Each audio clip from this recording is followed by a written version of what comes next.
바울을 헤아르는 사람들, 오늘은 우리가 바울을 헤아르는 사람들에 대해서 함께 나누겠습니다. 어떤 사람들이 바울을 헤아르는가요? 여러분, 이방인들도 아니고 로마 구인도 아닙니다. 바울을 전혀 모르는 사람도 아니고 바울을 잘 알고 있는 유대인들이 바로 바울을 헤아르고 있습니다. 오늘 본문에 보면 사도 바울을 죽이기 전에 먹지도 않고 마시지도 않겠다고 동맹한 사람이 몇 명 정도 등장합니까? 40여 명. 약 40여 명이기 때문에 좀 덜 될 수도 있겠죠. 한 40명 정도 있었습니다. 우리 12절 13절 읽겠습니다. 날이 새매 유대인들이 당을 지어 맹세하여 바울을 죽이기 전에는 먹지도 아니하고 마시지도 아니하겠다 하고 이같이 동맹한 자가 40여 명이더라. 아멘. 여기서 말한 것처럼 그들이 바울을 죽이기까지는 먹지도 마시지도 않겠다 라면서 그들은 동맹을 하며 결의했던 것을 보게 됩니다.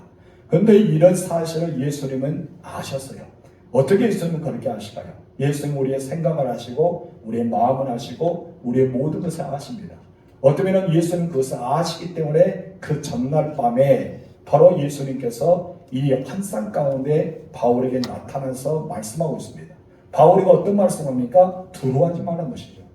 사로잡힐지라도 죽음의 위기에 처하더라도 어떤 상황에 놓여있더라도 이런 두려워하지 말라라고 말씀하고 있습니다. 그래서 그 환상 가운데 음성을 들려주셨는데 지난주에 보았던 11절 말씀 우리 다 같이 읽어봅시다. 시작. 그날 밤에 주께서 바울 곁에 서서 이르시되 담대하라. 내가 예루살렘에서 나의 일을 증언한 것 같이 로마에서도 증언하여 하리라 하시니라. 이 말씀이 끝난 뒤 그 다음 날이 샜다라고 이야기죠.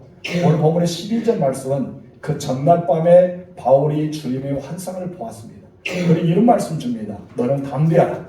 두려워하지 말라는 거죠. 담대하라. 내가 예루살렘에서 나의 일을 증거한 것처럼 로마에서도 내 일을 증거하겠다. 이 말은 무엇입니까? 너는 담대하라. 너는 죽지 않아. 로마에서 가서 복음을 증거해야 돼. 이 말을 하고 있습니다. 여러분 생각해 보시기 바랍니다. 여러분 우리는 내 주변에서 나를 싫어하는 사람이 있으면 한 사람이 있어도 우리 마음이 힘들 때가 있습니다. 여러분 가정에서도 서로 가정에서 마음이 맞지 않으면 그런 가정이 한 사람만 있어도 어떻습니까? 그 가정은 가시방석에 앉아있는 것과 같을 것입니다.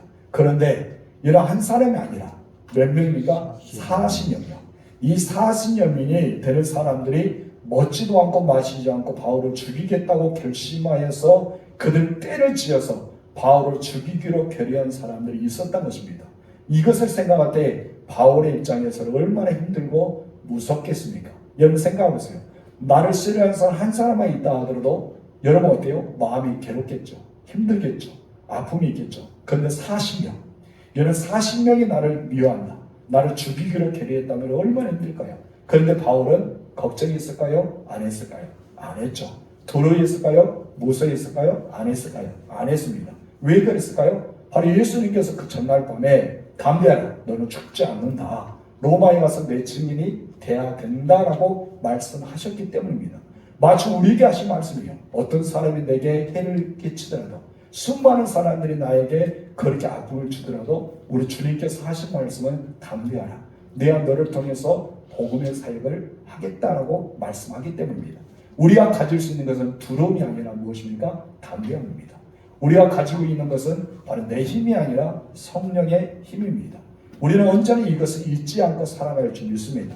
여러분 이 40여 명은 그 자리에서 결의해 있잖아요. 결의하고 끝난 것이 아니라 이제 제대로 한 판을 벌이기 위해서 대제사장과 장로들을 찾아가기 시작합니다. 그리고 자기의 계획들을 다 이야기했죠. 그래서 이렇게 대제사장과 장로들에게 요청한 것이 무엇이냐면 당신들이 천부장에 찾아가라. 천부장에 찾아가서 우리 공회에서 바울을 조사할 것이기 때문에 공회를 좀 보내달라라고 하는 것이에요. 그러면 바울의 공회로 가는 사이에 어떻게 하겠다? 우리가 매복하게 있다가 숨어 있다가 바울이 천부장 손에서 벗어날 쯤에 우리가 가서 그를 죽이겠다는 것을 그들이 서로 계획을 짜서 이 대제사장과 장로에게 그것을 말해줍니다.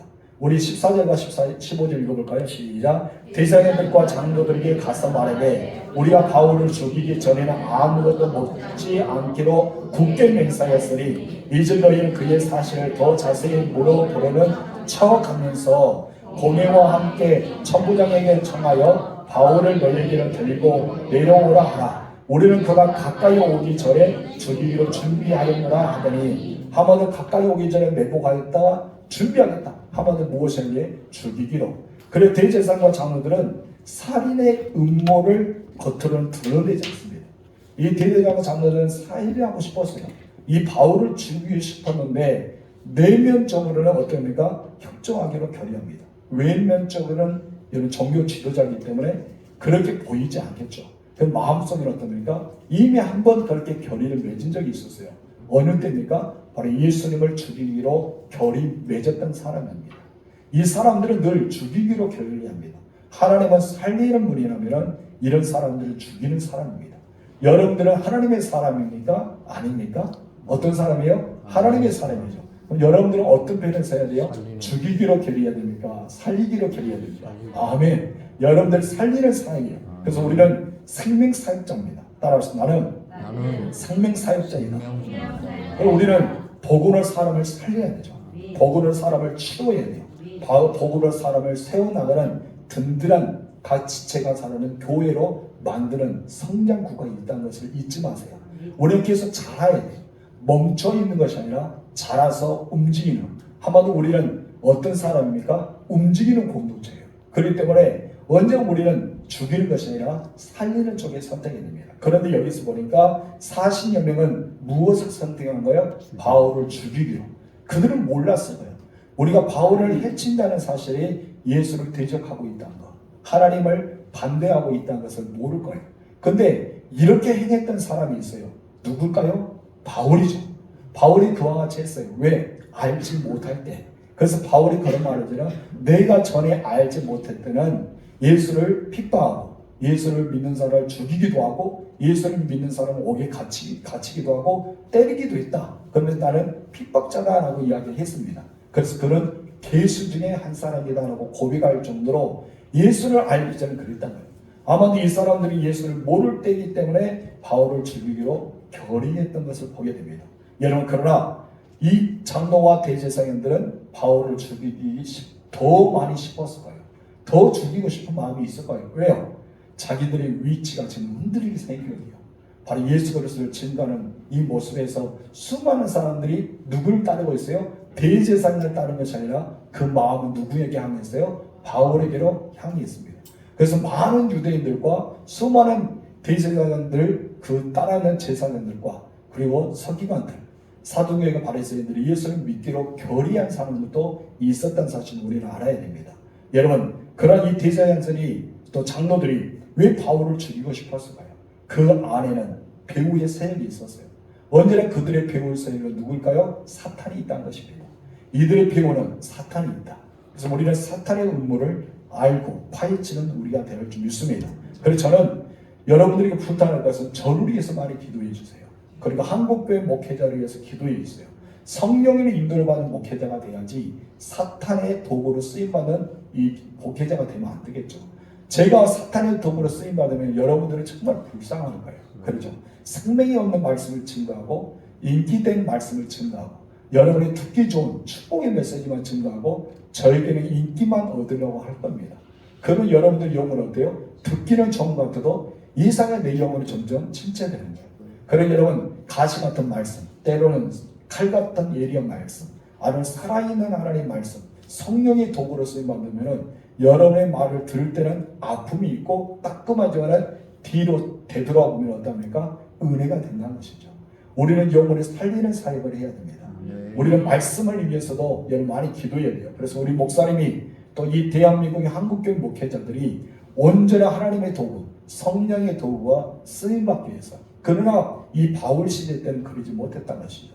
대제사장들과 장로들, 종교 지도자들이 하나님 편에 쓰임받는 것이 아니라 오히려 하나님을 대적한 자로 쓰임받고 있다는 것입니다.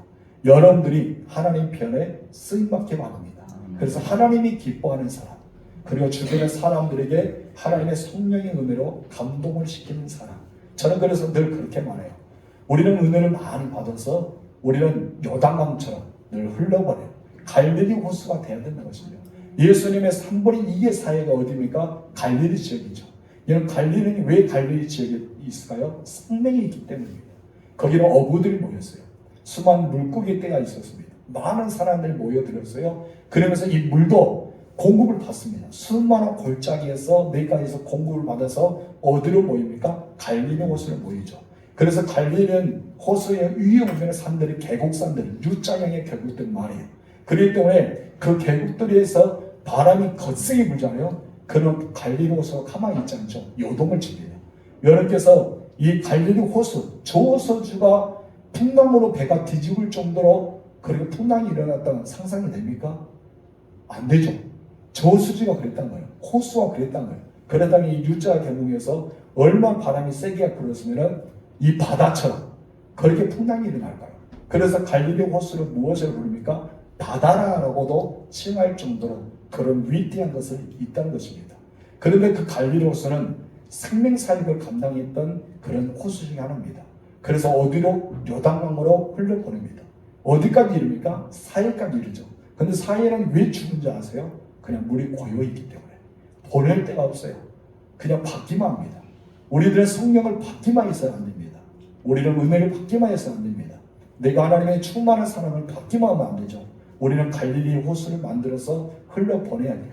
은혜의 강으로, 은혜의 강가로 계획성을 흘려보내는 우리가 될 줄 믿습니다. 그래도 우리는 성령의 인도를 받는 사람이 돼요. 내가 받았던 은혜를 흘려보내는 것, 내가 받았던 사랑을 흘려보내는 것, 내가 받은 성령의 충만함을 흘려보내는 것, 이것이 우리의 사역자가 우리들이라는 것을 잊지 마시기 바랍니다. 첫 번째 우리 다 같이 읽읍시다. 시작. 바울의 위에 개입하신 하나님. 이것을 생각할 때마다 참 하나님 멋집니다. 정말 멋진 분이야. 하나님의 사람을 하나님께서 철저하게 도와주시고 하나님께서 그때 기가 막히게 개입하시는 하나님이심을 보게 됩니다. 여러분, 바울은요 이러한 내용을 알았을까 뭐였을까요? 40명이 자기를 죽이려고 먹지도 않고 마시지도 않고 결의했던 사람들이 있었던 사실을 알았을까 몰랐을까요? 몰랐겠죠. 바울은 몰랐어요.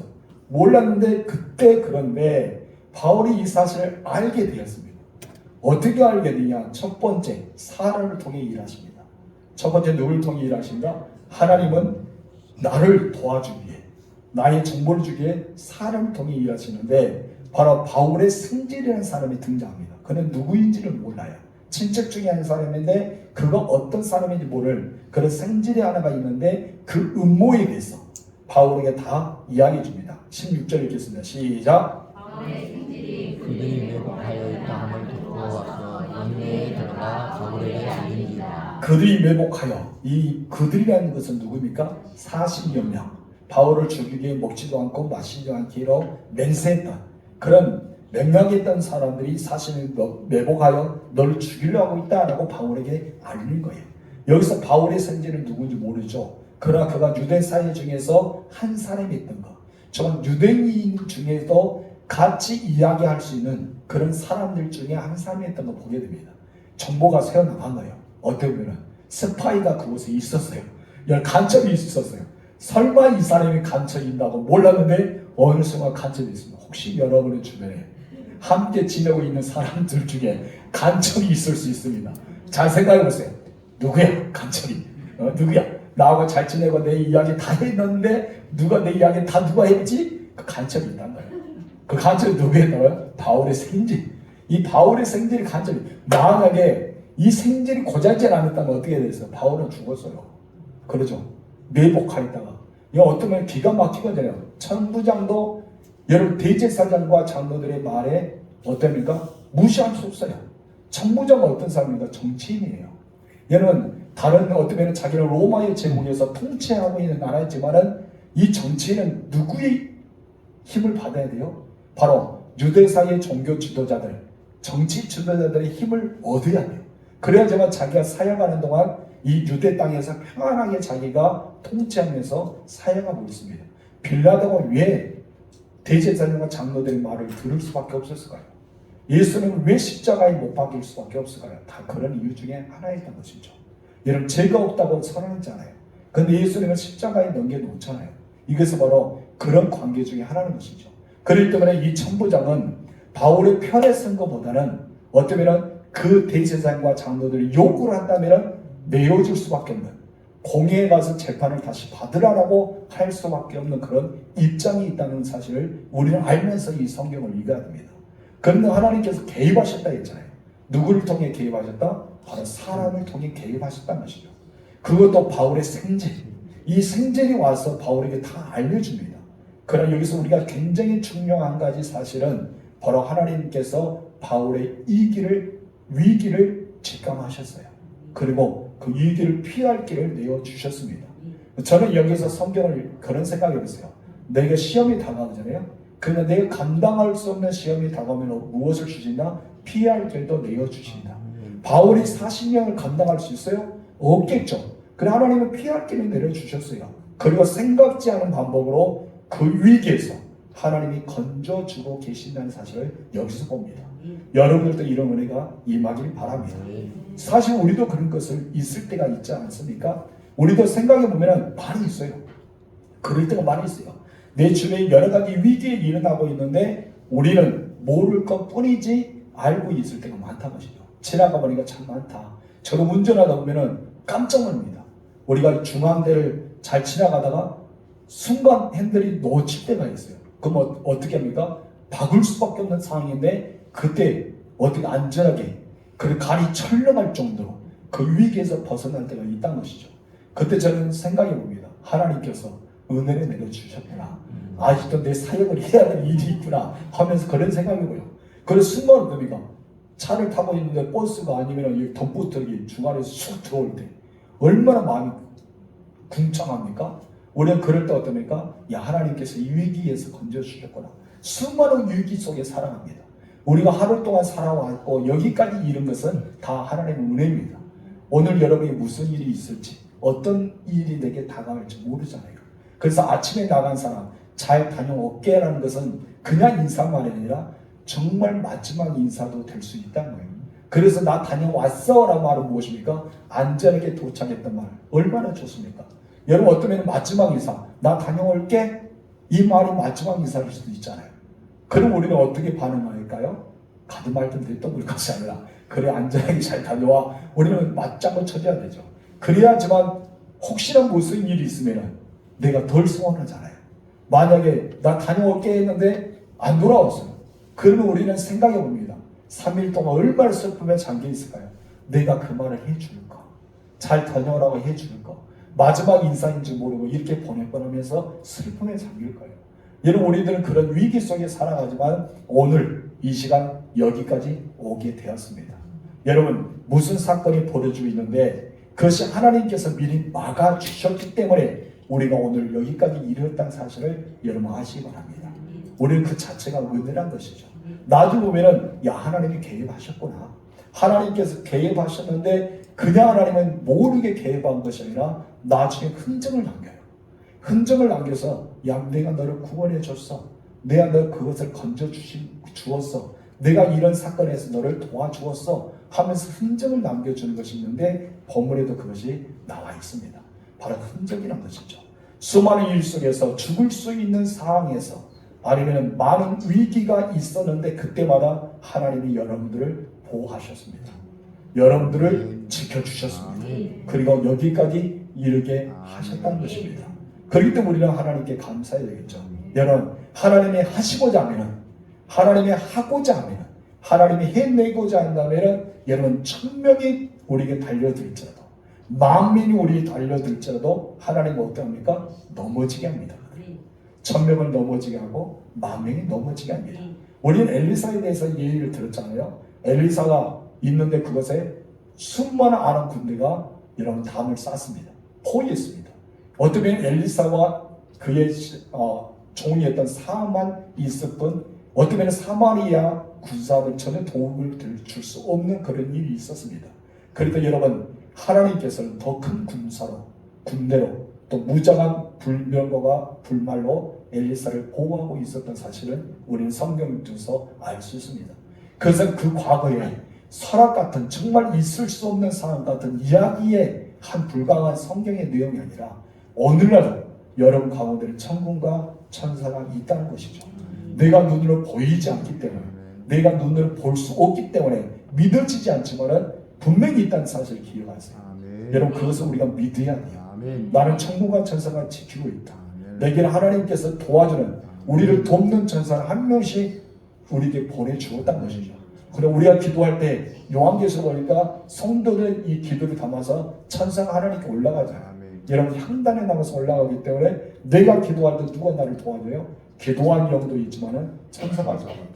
우리 성경을 통해서 나에게 비유를 해야 됩니다. 그런 나에게 적용해야 됩니다.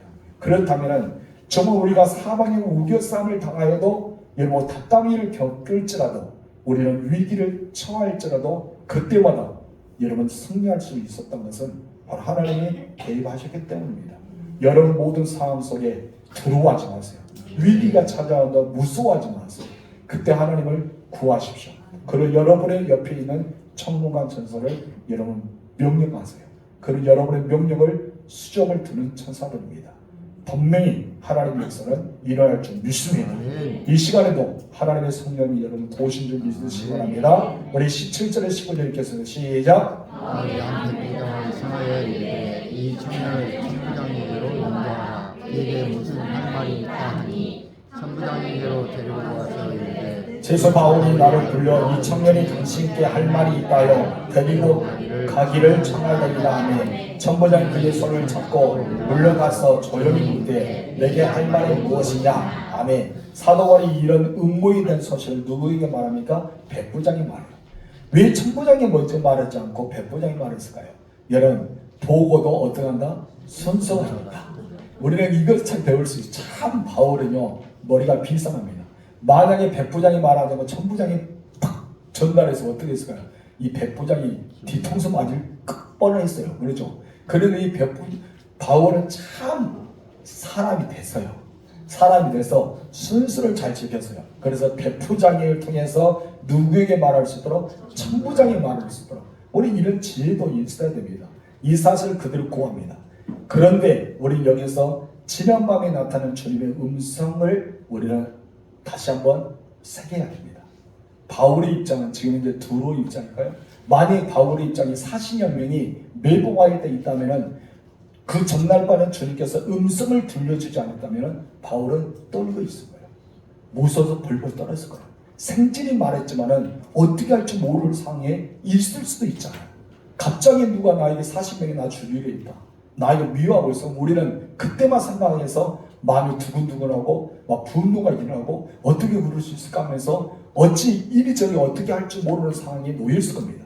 그래 그 전날 밤에 우리 주님이 환상에 나타나서 음성을 들려줬잖아요. 담대하라. 두려워하지 말라. 예루살렘에서 나의 이름을 정의했던 것처럼 로마에 가서도 증인이 돼야 된다라는 말씀을 주셨어요. 그럴 때 바울은 전혀 흔들리지 않았습니다. 마음이 전혀 요동하지 않았어요. 두려워하거나 무서워하지 않았습니다. 그렇기 때문에 그 생진이 말했던 것을 정확하게 누구에게 말해줍니까? 바로 백부장에게 전달해 줍니다.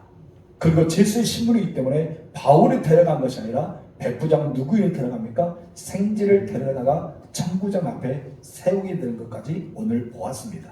여러분 어떤 상황 가운데도요 내가 흔들리지 않은 것은 바로 나의 신앙, 나의 믿음이 정확하게 설 때가 가능하다는 것입니다. 나와 함께 하신 하나님, 나를 도우신 하나님, 나를 지켜주신 하나님, 나의 피난처가 되신 하나님, 이 하나님이 있다면 우리는 담대할 수가 있는 것입니다. 그렇습니다.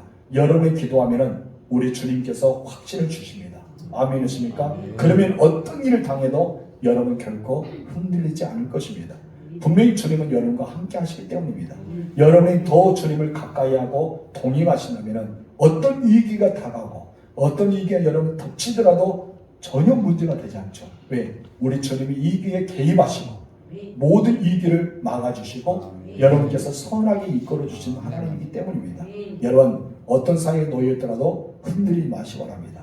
여러분은 누구와 동행하고 있다? 우리 주님과 동행하고 있다는 사실을 기억하십시오. 그래서 반드시 하나님은 그런 사람의 편에 서서 여러분을 도우시고 이끌어줄 줄 믿습니다. 왜 그럴까요? 왜 바울을 위기에서 건져주시고 도와주셨을까요? 답은 딱 하나죠. 하나님이 일을 해야 되기 때문에. 어디서? 로마에서. 여러분들이 왜 도와줄까요? 하나님 여러분들이 이뻐서? 그래 이쁠 수도 있겠죠. 여러분이 귀해서? 그래 여러분들 보실 때 보배롭고 정귀하고 정말 어여쁘다. 너는 나에게 소중한 삶이야 해서 그래서 도와줄 수도 있겠죠. 근데 하나님 더 큰 거를 봅니다. 여러분을 통해 하나님이 일을 해야 되기 때문에 여러분 하나님이 일을 해야 하기 때문에 여러분 도와주는 거예요. 누구를 위해서? 여러분들을 위해서? 착각하지 마세요. 누구를 위해서? 하나님을 위해서. 우리는 하나님을 위해서 쓰임받아요. 그래서 모든 영광 누구입니까? 하나님입니다. 나를 도와준 것도 하나님의 영광, 나에게 은혜를 주는 것도 하나님의 영광, 내가 이렇게 사랑한 것도 하나님의 영광, 나의 모든 삶 속도 하나님의 영광, 내가 시간을 하나님께 드린 것도, 내가 물질을 드린 것도, 내 힘과 봉사를 드린 것도 다 누구의 영광이에요? 하나님의 영광.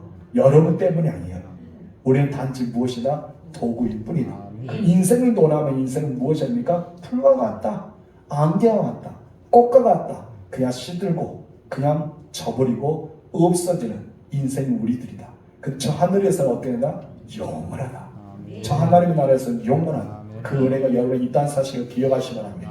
분명히 하나님은 여러분과 함께 하십니다. 여러분을 도우십니다. 두려워하지 마십시오. 담대하십시오. 그리고 마음을 평안하십시오. 흔들리지 마세요.